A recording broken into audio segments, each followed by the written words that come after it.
Assalamualaikum dan salam sejahtera. Tumbuh cermai di hujung puri, datang umai perkenal diri. Terus bersama saya Umar Wahid dalam 15 minit MMTV edisi 28 Julai 2023. Penamaan calon bagi pilihan raya negeri yang akan berlangsung esok di 6 negeri akan melibatkan sebanyak 245 kerusi Dewan Undangan Negeri yang akan dipertandingkan. Persaingan dijangka sengit dengan Selangor yang mempunyai 56 kerusi DUN, Pulau Pinang 40, Kedah 36, Kelantan 45 dan Terengganu 32. Turut diadakan serentak adalah penamaan calon bagi pilihan raya kecil Parlimen Kuala Terengganu yang telah dikosongkan pada 12 Julai lalu. Sementara itu, jumlah pengundi yang akan terlibat dalam PRN di 6 negeri kali ini berjumlah lebih 9.77 juta dan melibatkan perbelanjaan hampir 420 juta ringgit. Tempoh berkempen pula telah ditetapkan selama 14 hari bermula 29 hari bulan Julai iaitu selepas hari penamaan calon sehinggalah jam 11.59 pada malam 11 Ogos akan datang. Terdahulu, Suruhanjaya Pilihan Raya SPR mengingatkan semua pihak terutamanya kepada para penyokong parti yang turut serta pada hari penamaan calon bagi 6 PRN dan PRK Kuala Terengganu esok akan menjaga tata tertib dan mematuhi segala peraturan yang telah ditetapkan di bawah Akta Kesalahan Pilihan Raya 1954. Datuk Abdul Malik Dash 3 atau lebih dikenali sebagai Datuk Malik tampil memberi jaminan akan memberi kerjasama penuh kepada Suruhanjaya Pencegahan Rasuah Malaysia SPRM. Ahli perniagaan itu mendakwa akan membantu dalam memberikan maklumat diperlukan berhubung siasatan berkaitan dakwaan rasuah, pecah amanah, penyeludupan barang-barang haram dan pengurangan cukai tidak sah. Sementara itu, video yang dimuat naik melalui laman Instagram miliknya itu, Abdul Malik turut mengucapkan terima kasih kepada mereka yang menyatakan sokongan dan mengharapkan keadilan dapat ditegakkan. Selasa lalu, seorang ahli perniagaan bergelar Datuk dan sekutunya ditahan dengan wang tunai 38 juta ringgit, emas seberat anggaran 200 kg bernilai kira-kira 60 juta ringgit serta 17 kereta mewah dalam OPS 82S yang diadakan besar-besaran kemarin. Ketua Pesuruhjaya SPRM Tan Sri Azam Baki mengesahkan penahanan terbabit dan kes disiasat mengikut Akta SPRM 2009, Akta Pencegahan Pengubahan Wang Haram, Pencegahan Pembiayaan Keganasan dan Hasil daripada Aktiviti Haram 2001, Akta Pencukaian 1967 dan Akta Kastam 1967.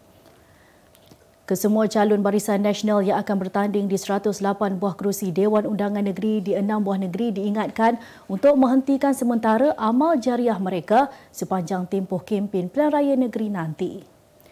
Timbalan Pengerusi Barisan Nasional Datuk Seri Muhammad Hassan berkata, perkara itu bagi mengelakkan timbulnya sebarang isu terutamanya dalam mempersoalkan keputusan pilihan raya kelak. Melihat perbuatan itu menjadi kebiasaan buat seorang calon wakil rakyat dalam membantu mereka yang meminta pertolongan, jelas pengerusi BN Negeri Sembilan itu juga ia perlu dihentikan atau ini akan dijadikan senjata atau peluru yang akan memberi kesan kepada mereka.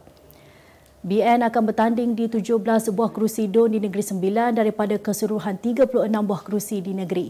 Manakala Muhammad sekali lagi akan bertanding mempertahankan kerusi DUN Rantau yang telah dimenanginya sejak tahun 2004, manakala Jalaluddin akan bertanding di DUN Petang.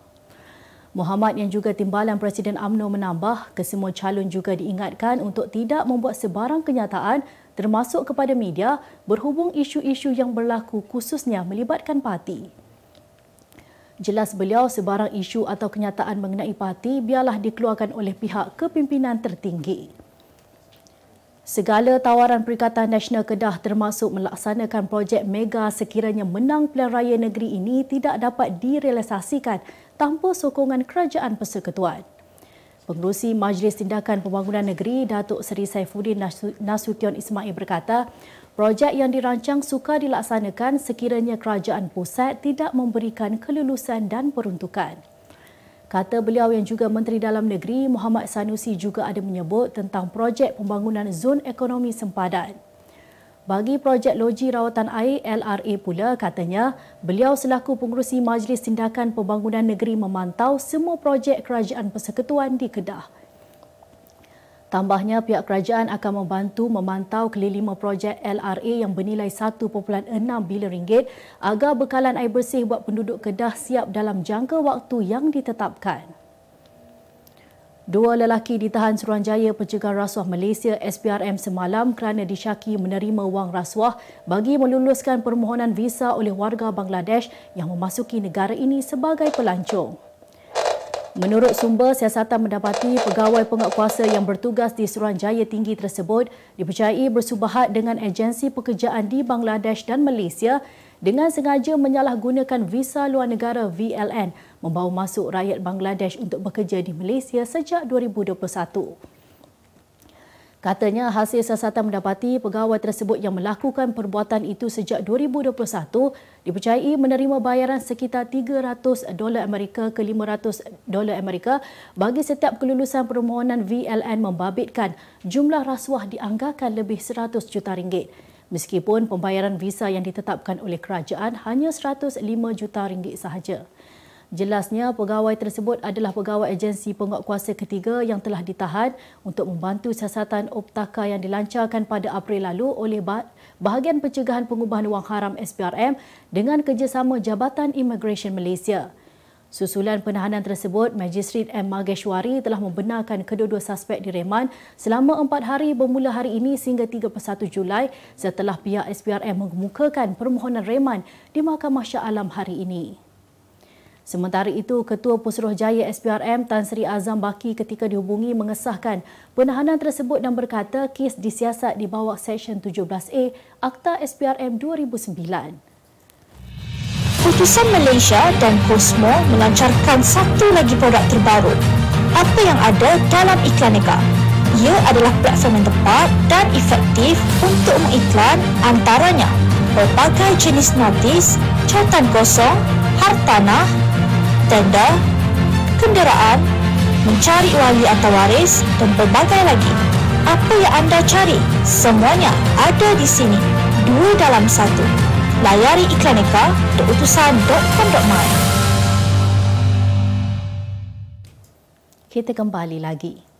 Laluan kilometer 66.1 berhampiran Plaza Tol Bentong Lebuh Raya Kuala Lumpur Karak yang ditutup susulan kejadian tanah mendap Selasa lalu kembali dibuka hari ini. Pemegang konsensi Lebuh Raya Kuala Lumpur Karak KLK Anih Berhad berkata pembukaan semula dibuat selepas semua pihak berkaitan melaksanakan langkah komprehensif dan melakukan usaha penilaian yang sewajarnya. Dalam kenyataan hari ini, Anih turut menjelaskan tindak balas yang diselaraskan dalam gerak kerja pemulihan membabitkan kerjasama dengan pihak yang berwajib turut memainkan peranan penting dalam menyelesaikan keadaan dengan pantas. Anih juga terus komited untuk mengekalkan standard keselamatan tertinggi dan pemantauan berterusan keadaan jalan raya selain memberi perhatian kepada keselamatan dan kesejahteraan semua pengguna jalan raya Rabu lalu. Menteri Kerja Raya Datuk Seri Alexander Nathalinggi berkata tanah mendap berlaku disebabkan pembinaan terowong laluan rel Pantai Timur ECRL yang berada 13 meter di bawah laluan berkenaan. Perbuatan 2 warga asing membunuh seorang pemandu Grab tempatan 5 tahun lalu akhirnya terbalas apabila dihukum gantung sampai mati oleh Mahkamah Tinggi Shah Alam hari ini. Hakim Nurul Huda Nur Aini Muhammad Noor memutuskan demikian terhadap tertuduh Sualeh 38 tahun yang merupakan warga Myanmar dan Gurpreet Singh 28 tahun warga India selepas pihak pembelaan gagal menimbulkan keraguan munasabah di akhir kes pembelaan. Nurul Huda dalam penghakiman memaklumkan tiada pembelaan yang timbul dan berbangkit berhubung kejadian pembunuhan pemandu Grab ini. Tambahnya, alasan kedua-dua tertuduh yang dimaklumkan tidak memahami bahasa Melayu juga tidak boleh diterima kerana boleh memberikan arahan berhenti awal dari tempat dituju selain memandu arah kepada penemuan kunci kereta jenis Pro 2 Myvi milik mangsa. Mengikut pertuduhan, mereka didakwa dengan niat bersama-sama membunuh Aiman Nosri, 27 tahun, di tempat letak kereta Taman Selayang Makmur Batu Cave pada pukul 10.08 malam 21 Jun 2018. Satu rakaman video tulang memaparkan seorang pemandu wanita keluar dari keretanya di lebuh raya San Francisco, California dalam keadaan bogel dan menembak ke arah polis petang kemarin. Bukan itu sahaja, wanita yang tidak dikenali itu kemudian bertindak berjalan di lebuh raya berkenaan dan mengacukan pistol ke arah kenderaan yang lalu lalang.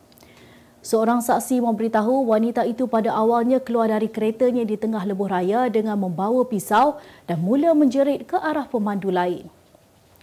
Selepas memasuki semula kenderaannya, wanita itu memberhentikan kereta sekali lagi selepas melepasi plaza tol di jabatan tersebut sebelum keluar daripada kereta dalam keadaan bogel. Wanita berkenaan kemudian dibawa ke hospital tempatan untuk pemeriksaan mental.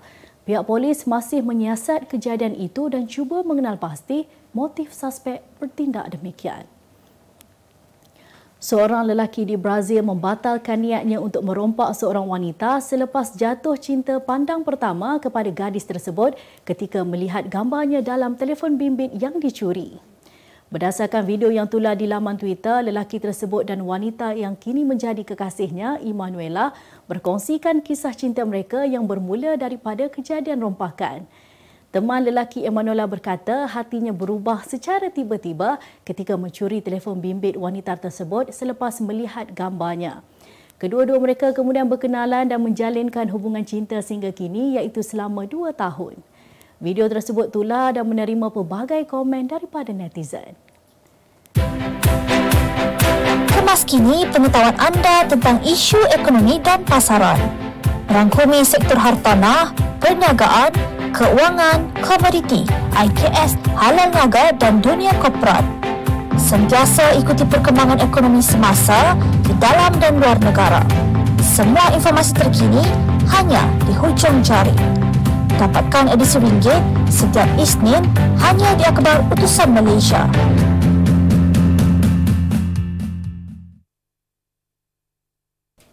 Kita kembali lagi. Kementerian Pembangunan Kerajaan Tempatan KPKT akan menyiapkan baki sebanyak 3,073 MyKios menjelang akhir tahun ini bagi menyediakan ruang perniagaan yang seragam, selamat dan selesa kepada peniaga.